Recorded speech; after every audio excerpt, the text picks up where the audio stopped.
A lot of the Muslims think that crying is un-Islamic. On the contrary, crying is sunnah. The Prophet himself cried.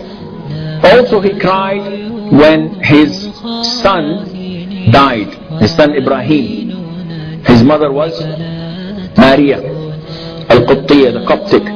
And when he died, he raised the child. He smelled the child, he kissed the child. The child was 18 months old. And the Prophet had no male sons.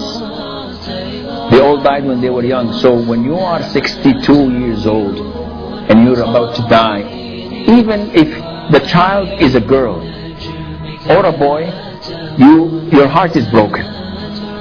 So the Prophet, you can imagine what went into his mind, sallallahu alaihi wasallam, when this young child of a year and a half all of a sudden dies and you don't have any of your offspring. The Prophet cried and his eyes were filled of tears. So Abdurrahman ibn Auf, being who he was, said, "You do this, alayhi salam?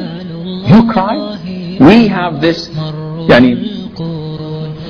concept. We think men don't cry. Well, this has to change. Men do cry.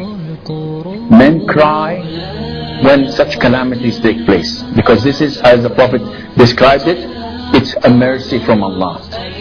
Men cry when they pray to Allah Azza wa Jal.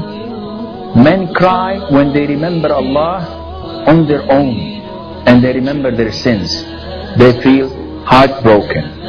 When we, in public, mashallah, we're righteous and pious. When we are in our rooms, only Allah knows what we do. So we cry when we close the doors and we remember Allah and we remember our sins. Men do cry. And this is a sign of Allah's mercy in their heart. Those who do not cry, they have a problem. Their hearts as hard as stone.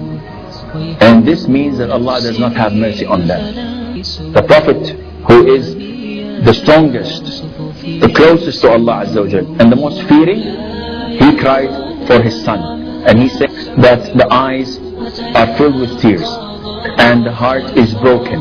And we don't say anything that upsets Allah Azza wa Jal. And by Allah, for departing you, Ibrahim, we are heartbroken and we are sad.